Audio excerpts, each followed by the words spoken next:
Hi all, welcome to this week's art history lesson. This week we're going to be learning about Surrealism. So it's going to get a bit weird. This is quite a long one, so bear with me, but it is very interesting. And make sure you have a wee look at those links that we've sent out included in the email or in the Facebook post, because there's a lot of really nice stuff in there. Okay, well I hope you enjoy.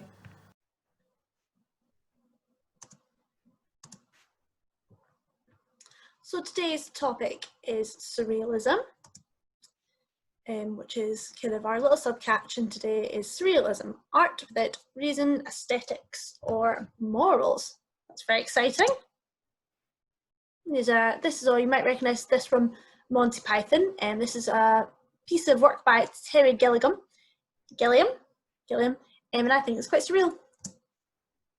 Alright, so we're going to kick off with what is Surrealism? So what is it? So Surrealism is a 20th century literary, philosophical and artistic movement that explored the workings of the mind, championing the irrational, the poetic and the revolutionary. So, but what does that really mean? What kind of art are we talking about when we think about that? So the word Surrealism is a French word and it's got two parts. It's got sur, half of it, and then the other bit of it is realism. So sur means hyper, over or on top of, and realism, you guessed it, is something shown realistically, truthfully, or as it is. So what surrealism is on top of the real. So it's more than what is real. We're having real plus, so it's over the top, it's extra, it is not what is normal, it is more than normal. It's getting a bit strange. Yeah, so we've got to add those two together. That is what surrealism is. So it's more than real, ultra real, if you will. So surrealism formally began in Paris, France in 1924 with the publishing of the Surrealist Manifesto. And it came out of like-minded artists hanging out together and exchanging ideas. So kind of artist manifestos are when somebody writes a piece of text saying, this is what art is, this is what art needs to be, and this is what I believe in. And they were quite popular kind of in the 18th and 19th century. So this was one of the manifestos, and kind of like-minded people and kind of pals would all sign up to the same manifesto. So the Manifeste du Surrealisme, or the Poisson Soluble, oh great French, Eleanor, soluble fish. So the basic aims that this manifesto outlined were kind of the idea that surreal art would express both your conscious and unconscious ideas in any way you want. And if you have a wee look at this graphic, this kind of explains the ideas about the unconscious at the time, and a bit now. So if you look at this iceberg that we've got here, it is thought that this section of your mind up here is your consciousness, is what you're aware you're thinking. It's the thoughts that you're thinking as you're listening to this. It's the thoughts I'm having as I'm saying this. But all underneath here, we've got our unconscious or subconscious mind. And that's where a lot of other thinking and feeling happens that we are not aware of. So surrealism was kind of trying to tap into this big bottom bit of the iceberg and trying to express what's going on in there. So it was also an aim of surrealism was to try and make visual the process of thinking itself, which is quite a big concept to try and realise. So you're really trying to kind of get down your thoughts as they're happening onto the page. So it's this idea of letting your subconscious shape the work, letting go of what it looks like and what it might mean. So you're not kind of thinking, I'm going to draw a tree, it's going to be a green tree.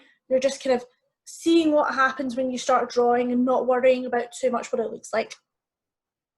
So for surrealism, dreams and the unconscious are a huge source of inspiration, because dreams were thought to be an expression of your subconscious and unconscious.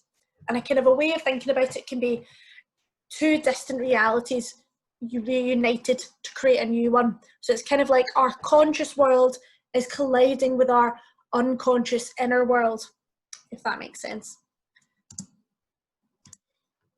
So surrealist ideas can be applied to any circumstance of life, not just the arts. So it isn't just painting, poetry, sculpture. Kind of surrealists believed in taking this to every section of their life. And the manifesto itself was written with using a lot of absurdist humour. It was pretty tongue-in-cheek, it was pretty over the top. And surrealist activity follows no set plan or conventional pattern, and the surrealists wanted to ultimately be non-conformist. They were really trying to challenge the norms of the day. So the first manifesto was written in 1924, but in 1929 another manifesto was written asking surrealist artists to assess their degree of moral competence, which is quite a fancy word for being like, are you doing the right thing? And any excommunicated surrealists, so that's, they chucked out any surrealists that were reluctant to commit to collective action. So that's kind of protest and really trying to get in the way of the status quo. So that's when they were like, are you really in, guys? Are you really walking and talking the surrealism in every day of your life? Are you just making paintings? So it got pretty hardcore. And they later published Surrealism at the Service of the Revolution. So it got pretty militant lefty after 1924, and people were really using it as a lens to view their whole life. So this is the guy that wrote the Surrealist Manifesto in 1924, André Breton, and he was actually a poet. He was a poet, and so it was written 1924 is 6 years after World War I, and France was only just withdrawing troops from Germany, and it was also the year that Lenin died. So it was quite a tumultuous year for Europe. You know, things have changed in a way that people have never thought before. So this guy, he lived through the First World War. He was a writer and a poet and studied medicine and psychiatry,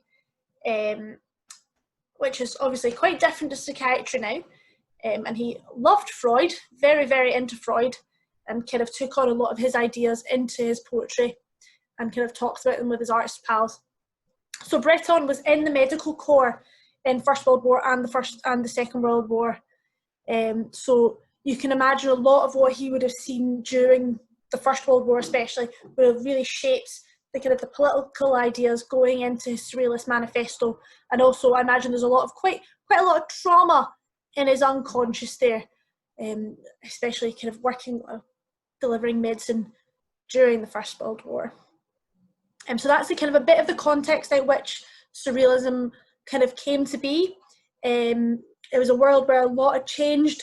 People weren't trusting the world order as much as they had been in past because they've just seen kind of loads of pointless death in the First World War, and they can kind of see kind of the rumblings of the Second World War. So it's a time of big change in Europe and globally as well. So he had an apartment in Paris, in La Rue Fontaine, which became the heart of Paris's anarchist writers and artists. And it was home to a collection of over 5,000 artworks, manuscripts, African masks, and objects from Oceania. So Oceania is like Polynesia, New Zealand, that sort of vibe. So he's a pretty interesting guy, collected lots of stuff, had lots of interesting pals. So here's a portrait of him as well, done by Victor Bronner, who's a very nice painter. I just, you know me, I love a green background, so I thought I'd show you that because I thought it was pretty nice. So he was a pretty political guy, and he later worked with Trotsky and wrote that manifesto for an independent revolutionary art. So, you know, he had a lot of big ideas and he liked to write them down. And there's a quote from him as well that says, "It was in the black mirror of anarchism that surrealism first recognised itself." And I just thought this was quite interesting because I've never really looked into the beginning of surrealism, and I was quite intrigued to see that it did have such kind of radical political roots, if you will. So I thought I'd share that with you as well, just a bit of a context out of which surrealism formally arose, because obviously our idea of what surrealism is now has been kind of filtered through films and music and TV, whereas at the time it was quite a set thing that a group of people were doing. So here's a picture of Andre in his very fancy house. Look at all that artwork. And there's also one of his pieces beside here, which is called African Mask. Yeah, so a lot of these artists, after the invention of photography and kind of the Impressionists and all that sort of stuff, they were turning more towards art from other countries, kind of looking at it as kind of like this amazing, naive style. So there was a bit of a kind of a colonial gaze going on there, but they were really into art from other cultures. Here's him as well. There's lots of nice dolls behind him. They look as if they're from maybe South America or Oceania. He looks quite a lot like my dad as well. I'm just going to throw that in there. And there's another one of his works. It's pretty weird stuff there, but you can see the influences of those kind of objects in his house and that there. And there's another one. This one's called Untitled. But I like the double face. You can see a lot of Picasso in there, eh? So there's kind of two main kinds of visual surrealism. So we're talking the stuff that the artists are making. We're just going to look at art. We're not going to do any poetry or anything. That's out of my wheelhouse. So the first kind is dream-based, and the second type is automatic, also called automatism. So we'll explain that a bit later. First, we're going to have a look at the dream-based surrealism. So the first artist we're going to look at is Dali, or Salvador Domingo Felipe Jacinto Dali Domenic, who I think you all know, Dali of the famous moustache. So the school of dreams surrealism were really drawing on that subconscious in the form of dreams and other sort of daydreaming things that just come to you when you're in a cloudy state. But Dali kind of went a bit beyond just remembering his dreams and making paintings from them. He used or invented a paranoia critical method for inspiration. And you might be thinking, what does that mean? So that is fancy art words for he would work himself up into a really paranoid state. So a fear that he was being manipulated, targeted, or controlled by others. And it uses the ability of the brain to perceive links between things that normally aren't linked. So he kind of called it a spontaneous method of irrational knowledge based on the critical and systematic objectivity of the associations and interpretations of delirious phenomena. So that's very fancy. So it basically uses an active process of the mind. So when you're feeling really paranoid, you're on high alert, your body's really looking out for any sort of threat, and you would use that to kind of conjure up these images, and then he would kind of take notes, take sketches, and then incorporate them into the final painting. And they kind of an example with the resulting work would kind of have a double meaning or double image. So a kind of an ambiguous image that can be interpreted in different ways. So I've got a wee example here. So if you take a wee minute to look at that, there's two images you can see in this. So the first image you can see is a lady and her baby and an old man in front of the tree. And then the second one, there's a kind of a man in profile. So that's kind of the sort of thing we're talking about. So pictures that can be incorporated in two ways. So often you kind of just note down shapes and kind of ideas and then interpret them into objects that perhaps had some meaning for them. And to be honest, it doesn't sound very healthy. So André Breton, the founder of Surrealism, described Dali's new work as the most hallucinatory that has been produced up until now. So he held it in quite high esteem. Yeah, I hadn't looked so much into Dali's life before putting this presentation together, and I hadn't realised what an interesting figure he'd been. He's definitely a very interesting man, had a very interesting life. I recommend looking into it, because just kind of working himself up into those paranoid states to create his artwork obviously took some kind of toll, and he did have a lot of other personal issues as well, which kind of illuminate a bit more of his art if you read about them. So I recommend having a look at that if you fancy it. So as we learned earlier, the majority of the Surrealist group was increasingly associated with the leftist politics, quite far left. They're quite anarchist, they're communist, in between the wars, so in between the First and Second World War, they're getting very to the left. But Dali maintained an ambiguous position on the subject of the proper, let's put that in inverted commas, relationship between politics and arts. So obviously everyone he was hanging out with was very much like the left is the way. But Dali insisted that Surrealism could exist in an apolitical context and refused to explicitly denounce fascism. So if all your pals are being like, no, we actually need to live our Surrealist values in everyday life, and those are very left values, you can see why they might have had a bit of a conflict and a bit of falling out, especially as he refused to denounce Hitler later on, which is pretty, it's pretty damning. So later in 1934, Dali was subjected into a trial which is again is quite weird if you're all pals. So they're all pretty odd, in which he narrowly involved being expelled from the Surrealist group. And to this, Dali retorted, "The difference between Surrealists and me is that I am a Surrealist." So, pretty full of himself, pretty confident there, is one way to put it. Yeah. So we're going to have a look at the Persistence of Memory here, which he painted in 1931. So that's 3 years before his trial, and when he was 28. So Freud is said, because I've been inclined to regard the Surrealists as complete fools, but that young Spaniard with his candid, fanatical eyes and his undeniable technical mastery has changed my estimate. So Freud was a really big inspiration for the Surrealists. Lucian Freud, the kind of the psychoanalyst, because obviously he was tapping very much into the ideas of the subconscious, and he didn't like the Surrealists. He thought they should be using their conscious mind to create nice paintings rather than dabbling in their unconscious. He didn't really have much time for them, but it seemed to quite like Dali. So in this painting we've got, apparently the melting clocks are inspired by melting camembert cheese. Who knows if that's true? And this background landscape you might recognise from a number of his paintings. He kind of reused it throughout, and it is the landscape of his childhood home. So it's the place he'd kind of return to and paint.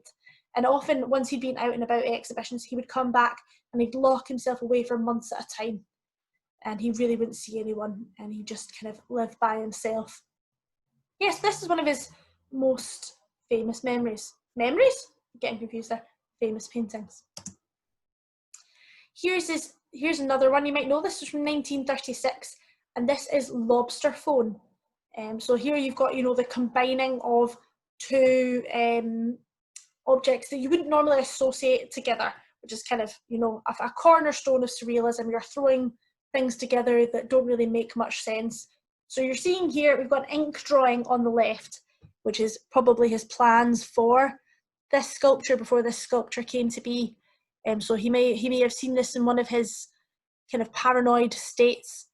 So you've kind of got these kind of beautiful mountains in the background. You've got quite a prominent church there. And then you've got the lobster kind of sitting in the handle of the telephone, which is also kind of disappearing into the air. And you've got some people in the background. So there's a lot going on there. There's a lot of different things. And you can imagine kind of being in a kind of a half dream sleep and being a bit worried about what's going on and kind of having all these different things coming at you. And then here we've got 1948. So this is Dream Elephants, which you might assume is from a dream, and that you'd be right to assume it's from a dream. He probably did dream it. And again, you've got these kind of lovely flat plains going off into the distance, but also with these kind of creepy elephants with their really long spindly necks with these kind of obelisks on the top. Obelisks? Yeah, that's what they're called. Yeah, so you kind of imagine he's quite often having dreams like this. So a lot of kind of these dream state surrealists, I kind of imagine, when you have a really vivid dream, one of those most vivid dreams that you think it's real, we've kind of all had those. So I'm kind of thinking that's what they're trying to represent when they're making these images. And then here's one you might know from the Kelvin Grove, Christ of St. John on the Cross, painted in 1951. Dali's painting definitely got a lot more refined as he went on, and some of his kind of best paintings technically were done in the 50s. And I've shown you kind of earlier examples because I think it's important that we stick around the time of the manifesto and don't get too much further on. I really want to concentrate in that time post First World War through the Second World War. But it's worth looking at Dali's paintings from the 50s. So this is in the Kelvin Grove, if you fancy going to have a look when it reopens. So it says, in the first place, in 1950, I had a cosmic dream in which I saw this image in colour and which, in my dream, represented the nucleus of the atom. This nucleus later took on a metaphysical sense. I considered it the very unity of the universe, the Christ. So sounds like he's having pretty complicated dreams there. I've never had a dream where I've managed to get inside an atom. So he's kind of grappling with a lot of things here. It's kind of like the creation of the universe, religion, but also with quite pronounced physics. And in order to create this painting, Dali hired a famous stuntman and kind of suspended him from the ceiling so he could see how his body would look at this angle. So this painting was kind of done from life sketches. So he would have actually hung a guy like this, sat above him and drawn him.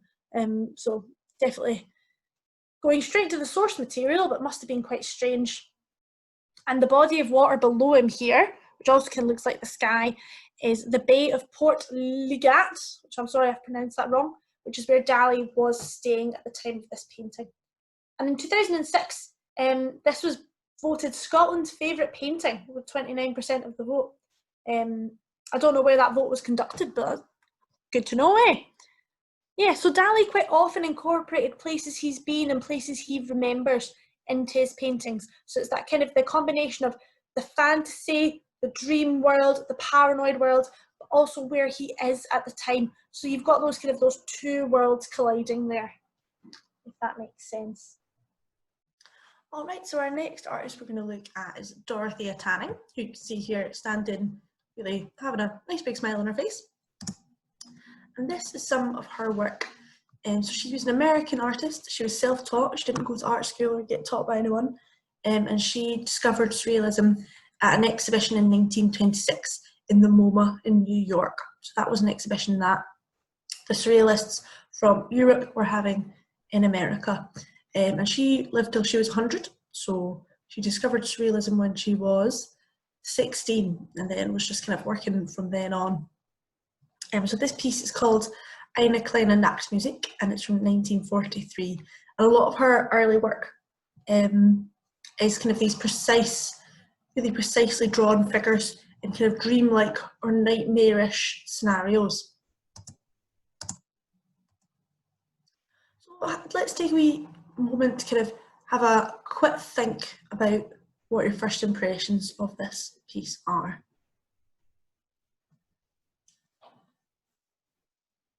So we had the online class, somebody said it might be a representation of the inner mind, which I thought was really great. I thought that was a really nice idea there. Someone else said Alice in Wonderland as well, which kind of, you know, the little girls in dresses and with a flower. I can see where that's coming from, definitely. So it's named after a tune that was popular with our peers at the time, which is here. It's by Mozart, Eine kleine Nachtmusik. Have a wee Google of it if you want to hear it. And yeah, so she was on holiday with some of her fellow Surrealists, and they were playing this a lot, so that's what inspired the name of this painting. So it's set in a hotel corridor, which looks a bit like a sad hotel. The walls are kind of breaking a bit. There's a girl in the middle with her hair kind of flying up the way as if it's kind of whipped up by an invisible wind. And it looks like she's just had a fight with the sunflower. There's a kind of sunflower lying. It looks like it's been battered. Some of its petals have come off, but it kind of looks alive. It doesn't look dead. And the girl leaning into the door frame is actually a doll, and you can tell kind of goes because she's got some lines on her torso, but also her hair is slipping off and her head isn't fully formed. Yeah, so those are kind of themes within her work. They're quite often kind of these childlike figures with long hair, quite ripped clothes, and there's quite often an illuminated door at the end of in the composition. So I've just skipped ahead there. Yep. So kind of themes are women in the home, wild hair, a sense of being trapped, the idea of kind of being subsumed or eaten up by her environment, as you can see by these two pictures here. She often draws young women and dolls, often together. They're often quite dark, with dark doors or windows ajar. So the pieces we've got here, on the left, we've got children's games painted in 1942, where you've kind of got these girls kind of ripping at the wallpaper, and the wallpaper is kind of flying up, and behind the wallpaper is kind of flesh, it's bits of body, and that's trying to eat them.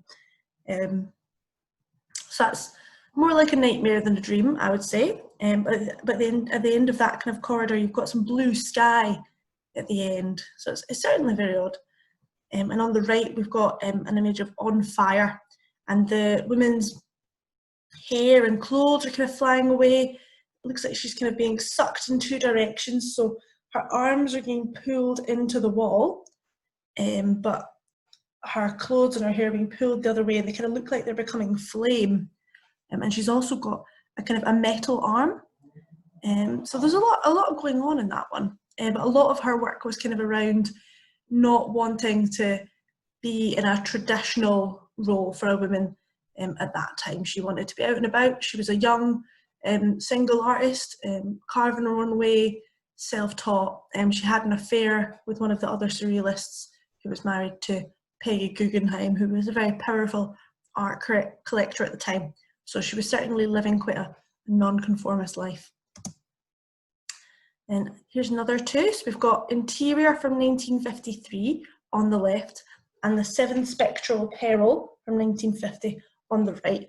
And again, you can see the continuation of this darkness, the being sucked into the darkness that is kind of these dark spaces within the home, within domestic interiors. And I think the one on the right looks more like a kind of a flat plan, like if you squash a doll's house, you kind of got a plan of the rooms there, but there's also bits of the body integrated in there. You've got eyes, you've got stomachs, you've got hearts. Yeah. And finally, this is one of her works from the 70s, and it took her 3 years to make. It's from 1970 to 1973, and it's Hotel du Pavot Chambre 202, or 202.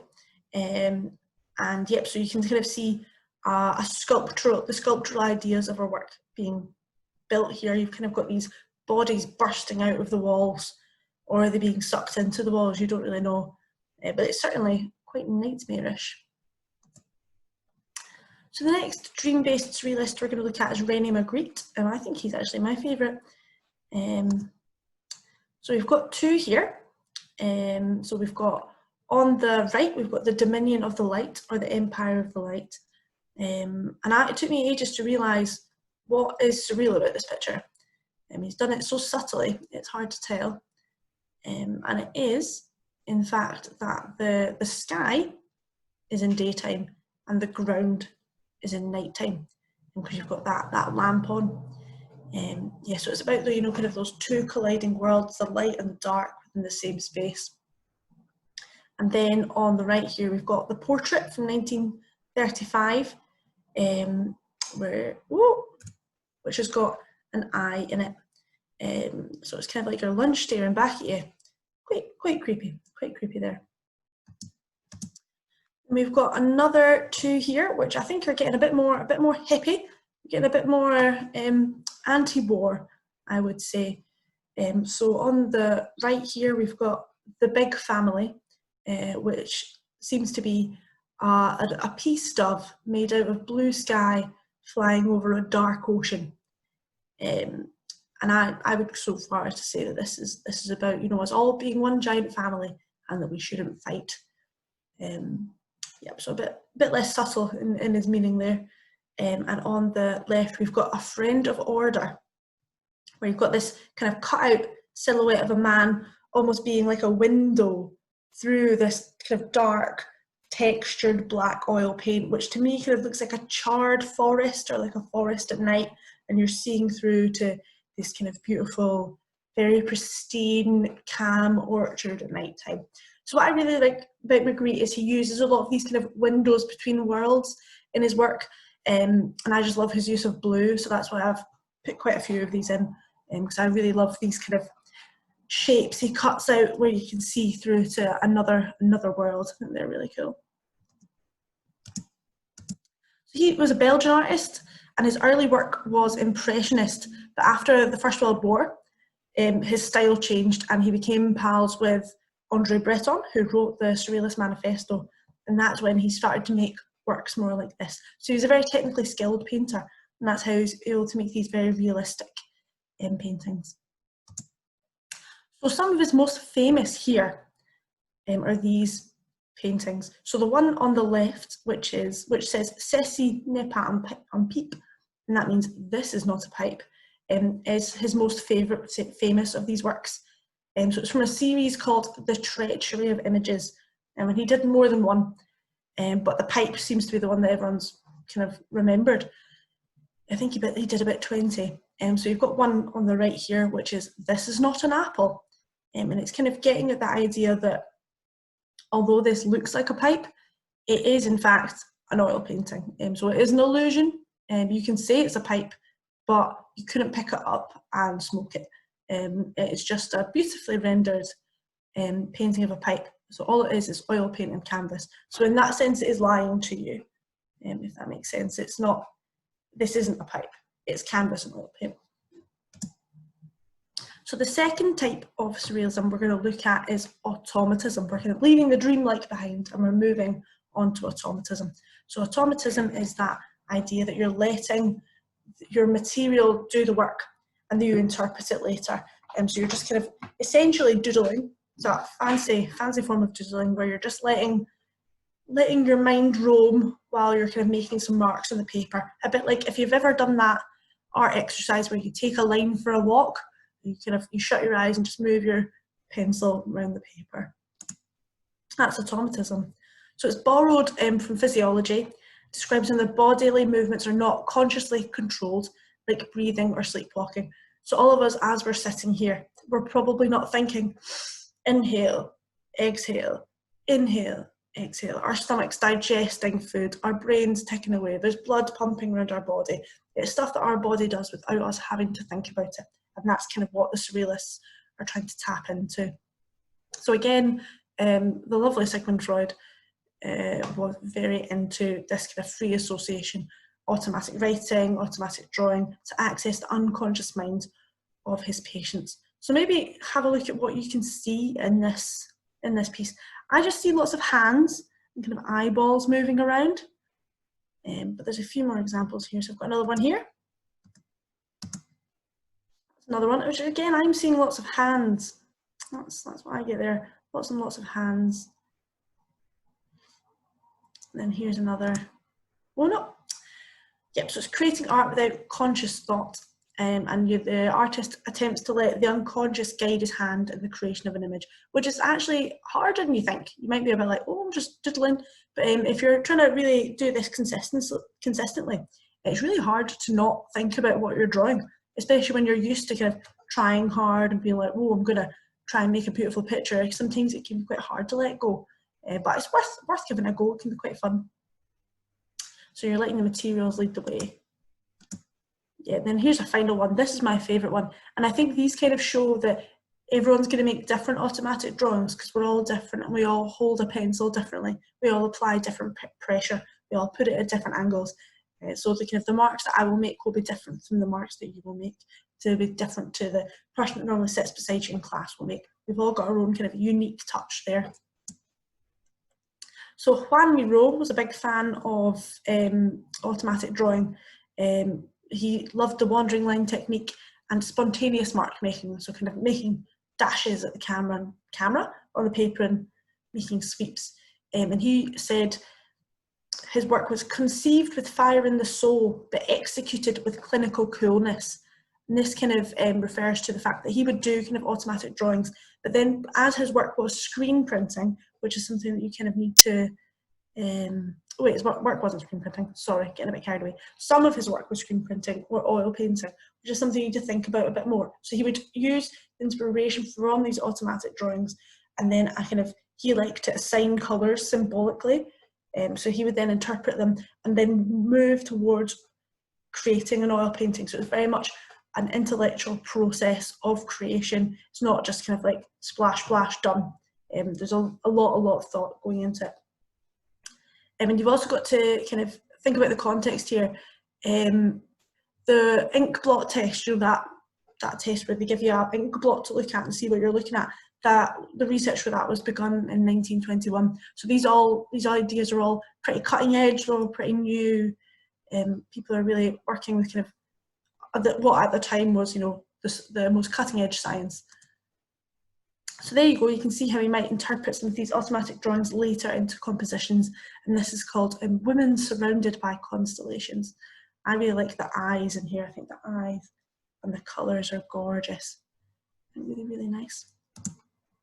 There you go, and then there's a final one. So you could see how he could move from kind of these automatic marks to something quite complex, such as this composition, which is certainly very surreal. There's lots of different things flying around.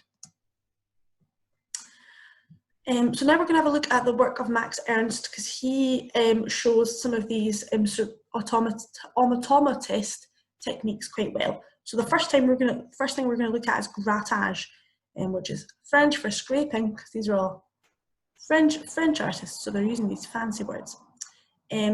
So to do a grattage, you prepare your canvas with lots and lots of oil paint, and then you use a textured object to either print in it or scrape it off. So it could be, for example, using a comb when you're painting, or using your fingers when you're painting. So for example, this one, he has used a fishbone. So if you kind of look at some of those central bits, you can see where the fishbone's been kind of used almost to print. So these are really quite highly textured. So you would make these and then later kind of interpret them to see what the marks he's made suggest to him. So he's kind of made all these marks with a fishbone, been away, left it, come back and be like, oh, that looks a bit like a forest. Maybe I'll paint a little bird in here, that sort of thing. There we go, there's another one. So he's done that with some ferns. I really love the simplicity of this composition, because you know me, I love a weird circle up somewhere. And here's another one. I think this one's done with a comb again. And this is forest and sun. So he did a whole series of these kind of forest works using this technique. Yeah, and I love the double tone in the forest there. I'm not entirely sure how you do that, but I think it's really nice. Simple but effective. And then the other technique he's used, I think this is probably one of the most effective, is frottage, which is rubbing. So if you've ever done that thing where you put paper over something and you put some graphite or some charcoal over it, and you get it kind of reveals it, so maybe a textured image like a penny or something. So he would create kind of these different surreal compositions by rubbing different objects together. So he's kind of used a whole mix of things to create this, some gears, some bits of leaf, some kind of textured bits of floor, some bits of mesh, and inspired by these results, he'd kind of make them into imagined objects, landscapes, creatures. And so this is quite a weird little creature there with its scary eye. And when he was inspired by looking at some kind of really old floorboards and looking at their fabulous texture, and he made a whole series of drawings like this called Natural History, which are all these kind of surreal imagined things made out of textures. So here's another one. Here's a kind of a leaf growing out of a very square tree. And this one is my favourite. This one is called Earthquake, and I really love, it's just so subtle. I love the kind of the little radiating out lines. I think that's really, really nice. And this is the weirdest one. This is some sort of like weird pterodactyl type bird, where you can see kind of where he's used the floorboard. This is maybe a walnut. So it's all quite very, very odd. And then kind of this is an example of how you would develop that drawing into a painting. So this is where he's kind of used brambles and flowers, and he's kind of rubbed them. So he's laid his canvas over them, and then kind of rubbed it over with oil paint, and he's created this kind of really dense undergrowth texture. Then here's a further one where it's kind of really, he's kind of done a lot more intervention in this one to create this kind of man surrounded by animals. And this one's called Epiphany from 1940. And he actually did a whole series of these called Europe is Destroyed during and after the Second World War, which are they're quite gruesome. They look a bit like this, but if you're interested, they're really worth looking at. They're quite powerful if you're thinking about kind of times when a lot of Europe is being bombed. And then we're going to have a look at, this is a game called Exquisite Corpse, which is kind of a team drawing game, and you can draw it or collage. So the one on the left is collaged and the one on the right is drawn. Yeah, and I think we've done this a bit in class. This is where you kind of, somebody starts a drawing and then you pass it around and everybody else adds to it. So you're kind of all working on it together, and nobody has really has a plan, and nobody really knows what it's going to turn out like. And that game was invented by the Surrealists. And here's another two. These were done by Andre Breton and some of his pals. So the one on the left here is using that frottage or rubbing technique we just talked about. I think that's really nice. You've kind of got, I think there's some cutlery down here. Got some little stars and things in here. Got maybe a bit of a receipt. And then I don't know what that top bit is, but they've used that rubbing technique to create a drawing. And then I really like this one on the right with the greyhound jumping through the eyeball that is an arm. I think that's really nice.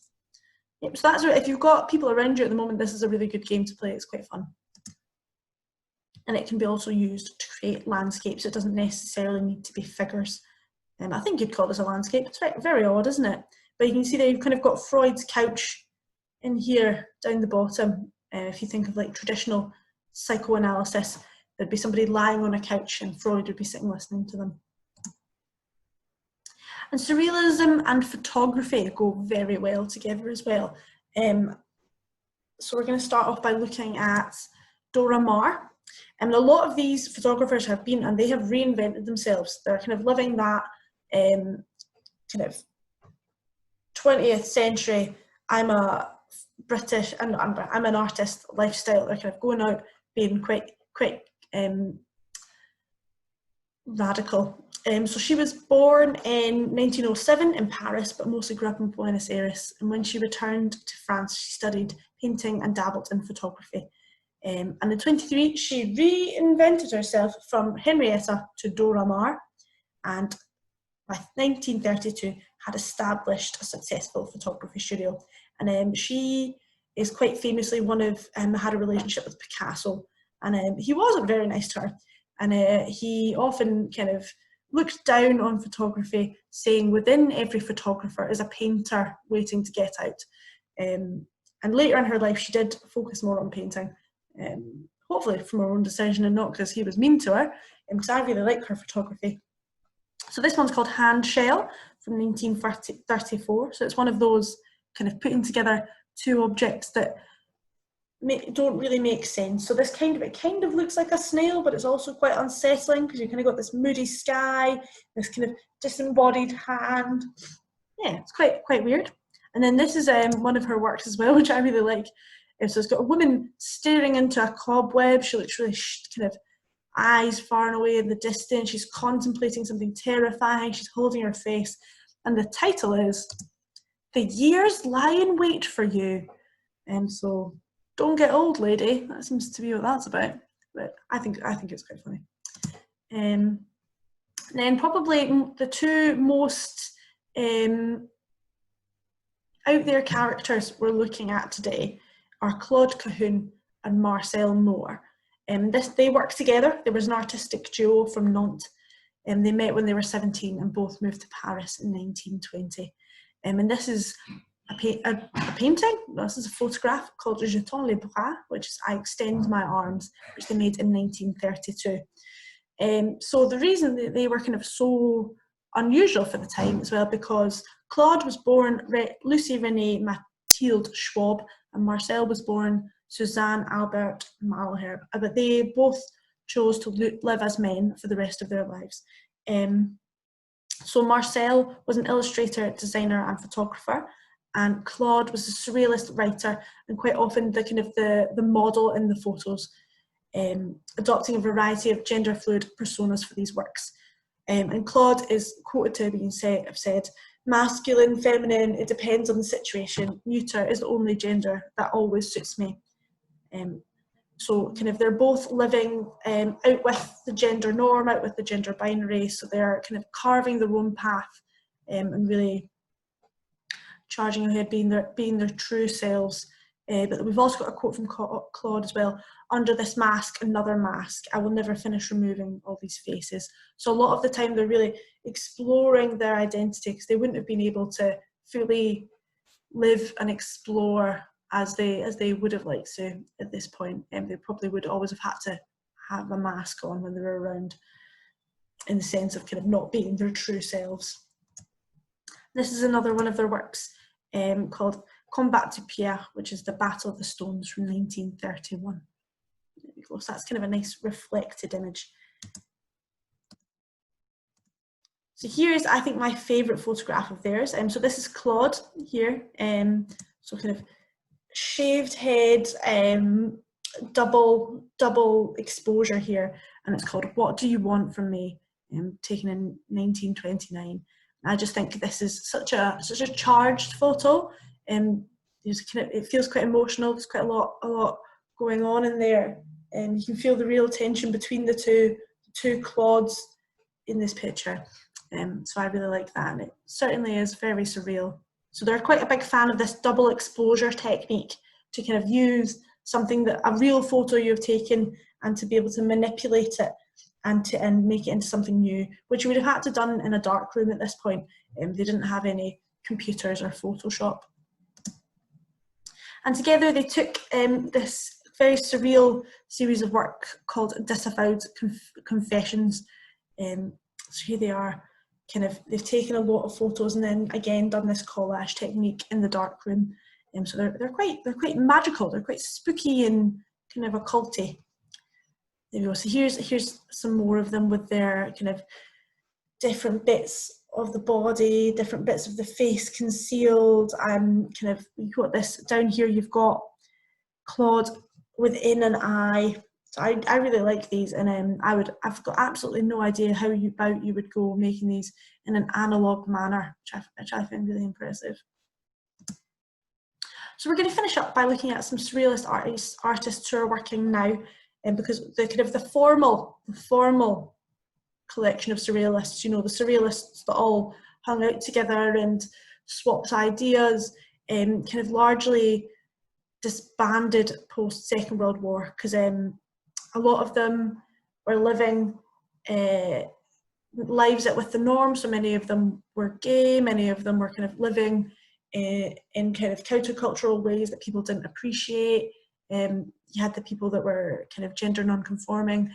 So a lot of them were Jewish.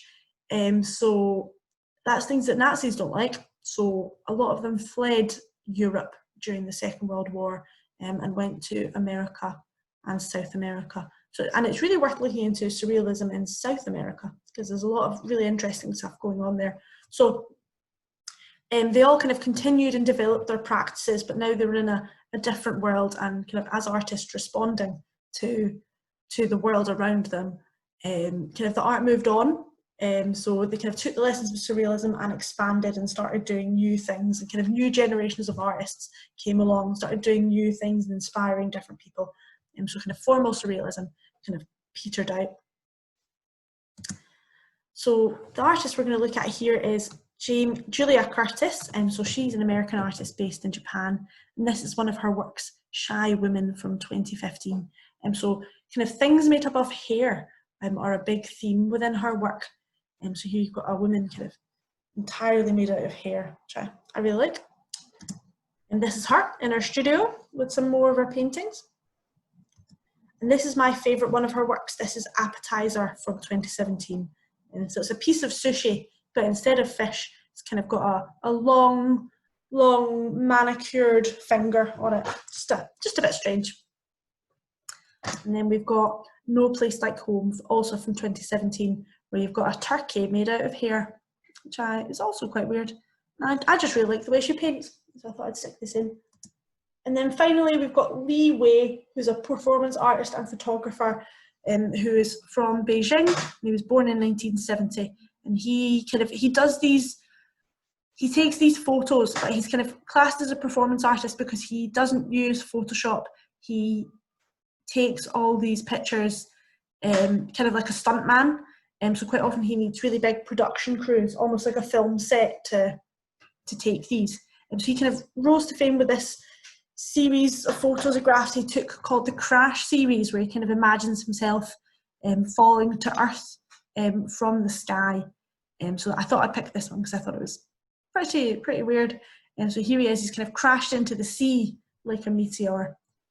So if you like these, it's worth looking up a few more. Here's another two. So we've got Arrow of Love from 2010 and Love at the High Place from 2017. So again, he doesn't use Photoshop when he's creating these images. He shoots them, so he will have actually been in these positions when they've been doing this. I just think they're nice and fun. And this is an example from 2012, one of his performance works called Buddha in Paris. And here's a wee image of him taking off there. He's got some nice flares on his feet. Yeah, so I've included a link in the links I've sent out to kind of a behind the scenes video with Lee while he's making his work. And I think it's worth looking at that. It's a lot of fun. And that's all we've done with Surrealism today. So thank you for watching. It was quite a long one. I got quite carried away there, but I hope it's given you a bit of inspiration. Thanks for watching, everyone, and we'll see you again next week. Take care and stay safe. Bye.